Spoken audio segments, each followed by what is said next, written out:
This is the FM Gold channel of All India Radio. In the program News Analysis, we now bring you a discussion on Situation in Syria. The participants are Salman Haider, former Foreign Secretary, and Manikant Thakur, AIR correspondent. It has been alleged, particularly by the United States of America, that during the Syrian civil war, chemical weapons have been used by Bashar al-Assad. Now, the recently concluded G20 summit in St. Petersburg in Russia ended with no agreement on whether the major nations should intervene in the Syrian civil war. The US, with the diplomatic backing of Britain, France and Turkey, is considering a military intervention, but Russia, backed by China and emerging powers such as India and Brazil, has opposed military action. Only day before yesterday, Secretary of State Mr. John Kerry, he came out with an offhand remark that if at all Syria puts its chemical weapons storage under the international watching, then they can reconsider their strike against the country. Immediately there came a reaction from Russian Foreign Minister Mr. Lavrov, and he said he would like to do that. And he in fact appreciated America for saying so. That followed President Obama's reaction that okay, we are ready to reconsider our decision if Syria puts everything under international watch. Hillary Clinton has also backed Obama's intention of not striking Syria if they are put under international watch for using chemical weapon, whatever the stories may be. The things are really very fluid in international scenario. Given the Syrian situation, the geopolitical issues are also there. You have been at the helm of affairs as Foreign Secretary of India. How do you look at the whole situation? Well, it's a very dangerous situation, and the American resolve to take military action hasn't been rescinded yet. I mean, there have been a few gestures, as you mentioned just now. I don't know whether Mr. Kerry's remark was an offhand remark or whether it was a genuine initiative. Certainly it's being treated as an initiative by the international community, led by Russia in this instance.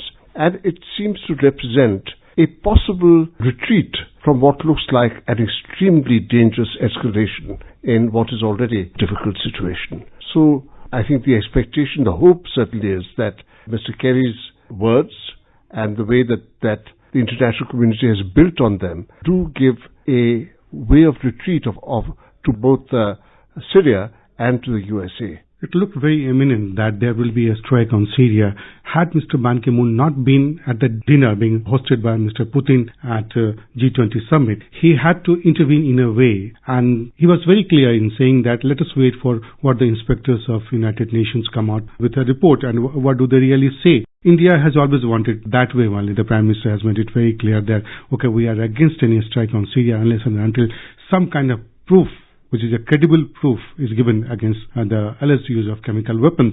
Now, the Britain has also backed out the whole situation. Why do you think, why does Britain is not supporting US initiative in a way?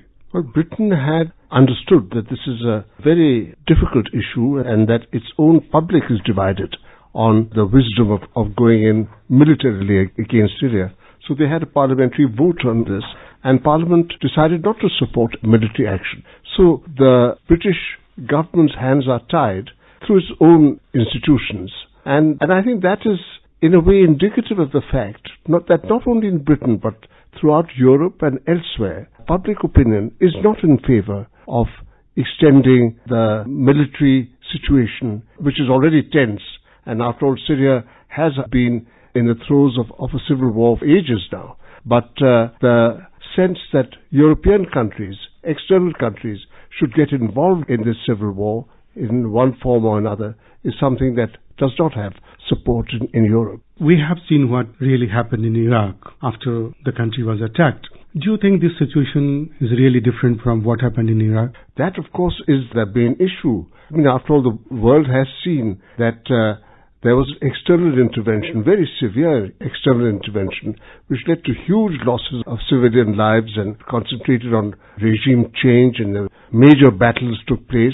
And it was ultimately found that the proximate cause for going in, the belief that Iraq had weapons of mass destruction, was not true. And therefore, in the case of Syria, there is a demand which will not be stilled, which will not be kept quiet, that there should be incontrovertible proof that in fact Syria has used chemical weapons against its own people.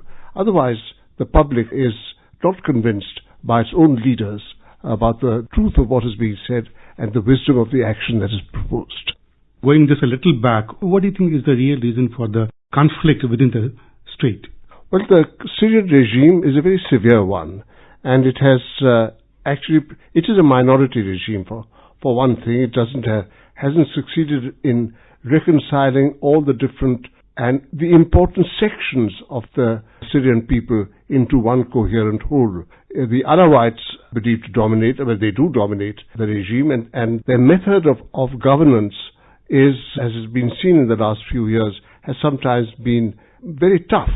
It has, they brooked no dissent, the regime has brooked no dissent and has reacted very fiercely against any signs of different views.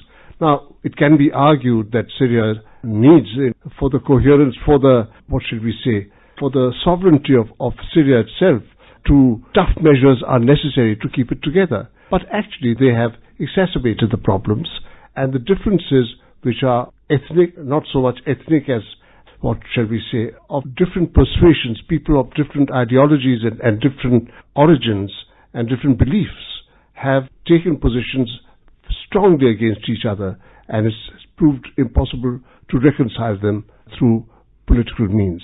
Do you think it is something beyond majority versus minority, or a majority being led by the minority, or something like that? This has been a turbulent society. If we look at our own society, we have had methods of reconciling differences of opinion through democratic practice. And even though our experience may not be perfect, it has kept the unity of the country and has given us the comfort that issues can be tackled.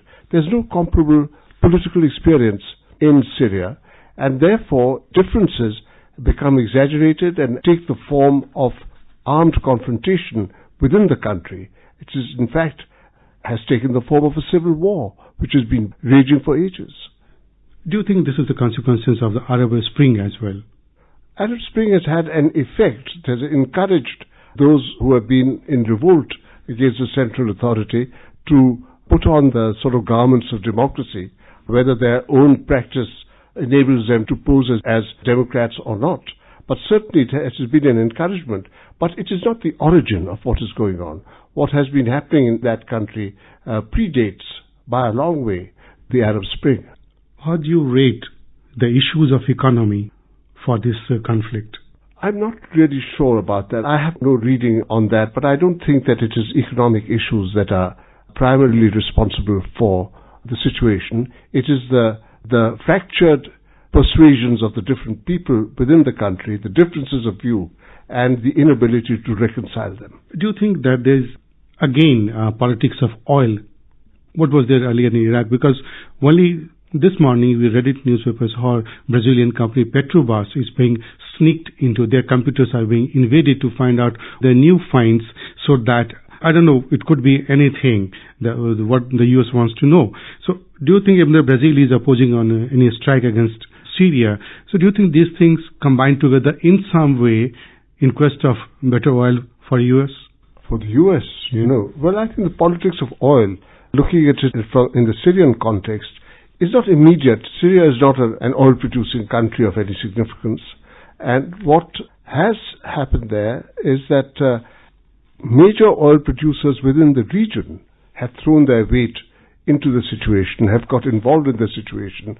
So it's an indirect effect of, say, Saudi Arabia and Qatar, which are major oil producers, that their influence has come against the regime, but it has been deployed against the regime. Whether that has calmed the situation or made it more difficult to solve, I cannot say. But there's no direct, not being an oil producer itself, I don't think that the oil argument has a direct bearing on the situation. The Syrian consequences. Yes. Again, as you rightly said, that Syria has become a battleground for competing interests in Middle East between the Gulf monarchies and pro-government Iran. Now, as far as certain critics say that there has been an uneven economy, and particularly the country was faced so many droughts and there is a population growth, everything led to some kind of unrest. Do you think these things also contributed to the woes of Syria? I think certainly. I think that there's been the economic situation has not been, I'm not aware of any sense of economic crisis over the last few years, But the economic experience, has not been particularly encouraging or very inspiring within Syria, especially when you think that it is part of a region of very high economic growth, where we're driven by oil and by other factors which have helped to make the region prosperous and to, in fact, make it even ready to intervene. The senior Assad also ruled Syria for almost 40 years. Now the junior Bashar al-Assad has taken over. If at all there be a regime change, who would one like to be there? Well, that must be for the Syrians to decide. I think that... Exactly. That's what India has been saying. Yes, naturally. I think that they themselves must decide. There is a feeling, and even some of the UN representatives there have said that the matter of changing the regime has to be tackled, but that this is for the Syrians themselves to decide. What should be the role of United Nations here? They have to lead from the front, and they have to such a situation, and they have to very persuasive, whether it be US or the point of view of the Russia or France or Turkey. Here, some intervention is needed to save a country, to save the people of the country particularly. It's not the regime change of a person. If the people are involved. Quite right. I think that that is the main responsibility, or important responsibility of the United Nations, to ensure that the people of Syria, that their interests are not neglected and that they are not crushed by these powerful forces that are affecting. Let us remember that the United Nations has been active.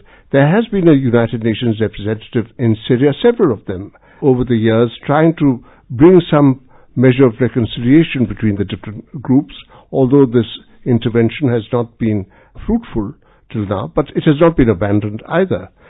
Then Secretary General has sent special representatives to Syria in the past, and Secretary General has sent inspectors to investigate the charges of the use of chemical weapons in Syria, and their report would have been received by him now, may well have been received, because they have returned to headquarters after making their visit and after inspecting the situation, but their report has not yet been publicized. Therefore, the one demand is that no action of any sort should be considered till the inspector's report is available and the truth of the situation is better known. Otherwise, it will be the same situation as we had in Iraq, yes, where nothing like WMD was found. Yes, quite right. Yes. Mr. Salman Haider, thank you very much for coming to All India Radio and sharing your views with our listeners. Thank you. You were listening to a discussion on Situation in Syria. The participants were Salman Haider, former Foreign Secretary, and Manikant Thakur, AIR correspondent. It came to you in the program News Analysis, produced and presented by the News Services Division of All India Radio. This program is also available on our website, newsonair.nic.in. You may email your opinion about this program at airnsdtalks@gmail.com.